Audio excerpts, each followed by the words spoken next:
दोस्तों यहाँ देख रहे हैं बाबू टीवी। नमस्कार दोस्तों, कैसे हैं आप सब। उम्मीद करते हैं कि आप लोग बढ़िया होंगे, स्वस्थ होंगे, मस्त होंगे। तैयार हैं दोस्तों, पैंट शर्ट पहन लिए हैं और शूज पहनना है, पहनेंगे और निकलेंगे अपने क्षेत्र में। दोस्तों आज धूप की बात करें और गर्मी की बात करें तो इतना टेम्परेचर आज ज़्यादा लग रहा है कि मतलब उमस भी है और गर्मी की मतलब एकदम से किसी तरीके से अपने को मैनेज करते हुए आगे बढ़ना है और ड्यूटी वगैरह करना है, धूप वगैरह से बचाव करना है। और मैं अपने ब्लॉग के माध्यम से आप लोगों से भी अपील करता हूँ कि गर्मी से जितना हो सके बचने का प्रयास कीजिए। लू वगैरह इस कंडीशन में चलने वाली है मई और जून मिला के कि मतलब अगर जिसको लग गई तो मान लीजिए कि तबीयत ख़राब हो जाएगी।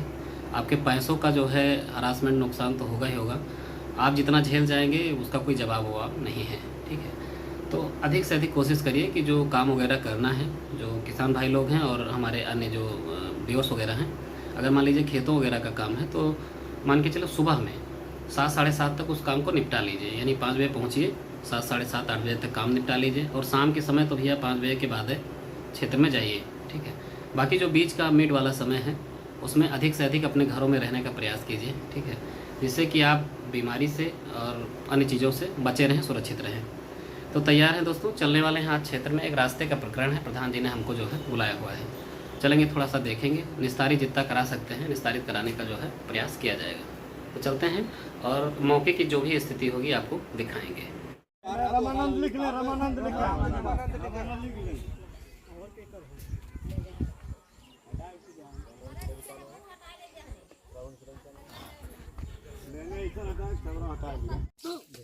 काहे सब घर ना पता देख ले का दे ई सब घर अपने घर में बना को हाई बता अपने नंबर पर लिख ए महाराज हाई का हो हाई का हो मैं बताता कि जितना घर बनल हुए सब पे नंबर बना आप बताइए का चलिए चकिया सरकार कि जितना घर बनल हुए नंबर में पड़े मुसाल जमीन आप बता दीजिए वो मुसाल जमीन बनल राजभर हो।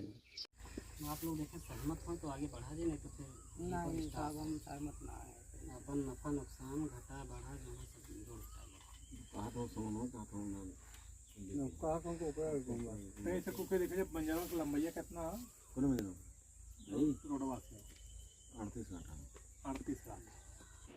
दोस्तों आज थाना दिवस था, थाना दिवस पे गए थे और थाना दिवस से वापस आ गए अपने रूम पर। थोड़ा सा आपको जानकारी देते चलें कि थाना दिवस काहे के लिए आयोजन किया जाता है। मान लीजिए कि कुछ समस्याएं जो तहसील स्तर पर छूट जाती हैं और कुछ थाने स्तर पर जो लोगों की समस्याएं, जनहित की समस्याएं जो है सॉल्व नहीं हो पाती, तो प्रयास किया जाता है कि थाना दिवस पर मतलब एक दिन का आयोजन किया जाए महीने में दूसरे और चौथे शनिवार को। उसमें राजस्व विभाग के भी कर्मचारी रहेंगे और तहसील स्तर के भी कर्मचारी रहेंगे। लेखपाल और हल्का बीट सिपाही हो गया, SHO उसमें बैठता है, तहसीलदार साहब भी आते हैं और तहसीलदार साहब मान लीजिए अनुपस्थित हैं तो SDM साहब आते हैं, SDM साहब भी अनुपस्थित हैं तो मान लीजिए नायब साहब आ गए, ठीक है। कोई ना कोई तहसील स्तर का भी बड़ा अधिकारी होता है और SHO साहब थाने के जो बड़े अधिकारी होते हैं वो तो होते ही हैं, दरोगा जी। दोनों लोग बैठते हैं और 10 से 2 बजे का बीच जो है समय होता है उसका।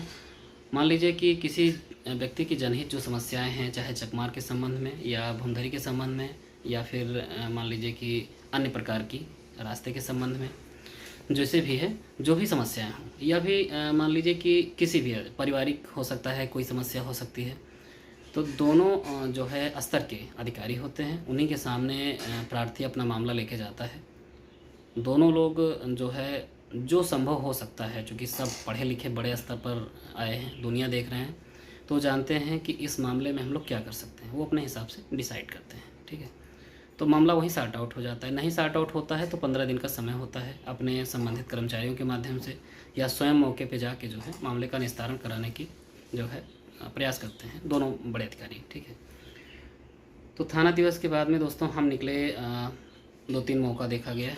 एक बनबीरपुर में मौका देखा गया, एक मौका हमारे यहाँ धर्मदासपुर में देखा गया और यही 2 मौके जो है खास करके देखे गए।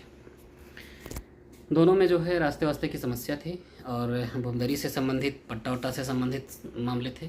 दोनों में समझा बुझा के जो है प्रयास किया गया, लेकिन बात बन नहीं पाई तो फिर थाना दिवस और तहसील दिवस तो चलता रहेगा। जो प्रार्थी होता है वही नहीं मानेगा तो हम लोग कर भी क्या लेंगे। सही चीज़ तो ये है। तो आ गए फाइनली अपने रूम पर दोस्तों। हमने एक पिछला ब्लॉग डाला हुआ था माननीय मुख्यमंत्री कृषक दुर्घटना बीमा योजना के बारे में। एक व्यक्ति ने जो है ब्लॉग देखा और उसने कमेंट किया था कि आप लोग पत्रावली कैसे बनाते हैं। थोड़ा सा कॉन्फिडेंशियल है पर दिखाते हैं दोस्तों कि पत्रावली हम लोग बनाते कैसे हैं और प्लस में साक्ष्य वगैरह क्या लगाते हैं और अंतिम 2 लाइन जो लिखते हैं जो बहुत महत्वपूर्ण होता है कैसे लिखते हैं। पत्रावली की फ़ोटोकॉपी हमारे साथ में है, हम आपको थोड़ा सा दिखाते हैं। ये रही दोस्तों, एक व्यक्ति हमारे बड़सरा खालसा में जो है मृतक हुआ है और उसी की जो है ये 18/1/2025 को सड़क दुर्घटना में मृत्यु हुई थी। उसकी ये डेट वगैरह है। उसने दावा किया था 4 लाइन इसके बारे में जो है दिखाते हुए, 4 लाइन क्या काम करता था उसको दिखाते हुए, साक्ष्यों में डेट के हिसाब से कितने साल का हो रहा है वो चीज़, उसको कौन कौन सा लाभ मिल सकता है वो चीज़, और उसके बाद में उनके वारिस कौन हैं, योजना के तहत लाभ पाने हेतु पात्र हैं। ये बहुत इंपॉर्टेंट चीज़ें होती हैं दोस्तों। ठीक है, अपनी साइन कर दिए। एक तरीके से जान लीजिए कि स्टार्टिंग जो है जो मतलब कर्मचारी आपका है लेखपाल ही आख्या देगा, फिर ये आख्या पे नीचे कानूनगो साहब और उसके बाद में हमारे तहसीलदार साहब, फिर एसडीएम साहब, चली जाएगी पत्रावली आपदा कार्यालय को। पिछला ब्लॉग दोस्तों हमने डाला कृषक दुर्घटना में, तो सारी चीज़ हमने लगभग आपको संक्षिप्त में बताया, लेकिन एक चीज़ मिस हो गया था। इसमें जो उम्र है, उम्र का भी प्रावधान है। 18 से 70 के बीच में ही प्रार्थी होना चाहिए। अगर 70 से एबव हुआ तो लाभ नहीं पाएगा। ठीक है, उम्र जो है इसमें इम्पॉर्टेंट है। पीएम की रिपोर्ट इम्पॉर्टेंट है और एफआईआर कॉपी इम्पॉर्टेंट है। ये अगर तीनों साक्षी हैं तो परिवार रजिस्टर नकल है और आधार कार्ड, उसके बाद में मृतक का भी आधार कार्ड मांग लिया जाता है, आवेदक का भी आधार कार्ड और उसका बैंक पासबुक, यही सब लग के जो है चला जाता है ज़िले पर। ज़िले वाले मान लीजिए अपने स्तर से मीटिंग वगैरह उस पर कमेटी बैठा देते हैं, कमेटी जांच करती है और 6 महीने साल भर के अंदर पैसा मिल जाता है। ठीक है, 5 लाख रुपया शासन ने जो स्वीकृत किया हुआ है। शासन अपनी बात से कभी पीछे नहीं हटता। उसने गाइडलाइन वगैरह बना के रखी हुई है कि ये पेपर लगाइए, अगर आपके साथ ऐसी कोई घटना घटी है तो पत्रावली भिजवाइए, हम पैसा देंगे। और 8-9 साल से मैं नौकरी कर रहा हूँ, मुझे नहीं लगता कि कभी उसने किसी कमेटी वगैरह में ये लिखा हो कि हाँ मतलब ये पाने के पात्र नहीं हैं, मतलब किसी भी आधार पे। ठीक है, व्यक्ति की अगर रिपोर्ट टाइमली जाती है तो व्यक्ति पैसा पाता है, सीधी सी बात। दोस्तों कल चलेंगे जहाँ भी आपको दिखाएंगे।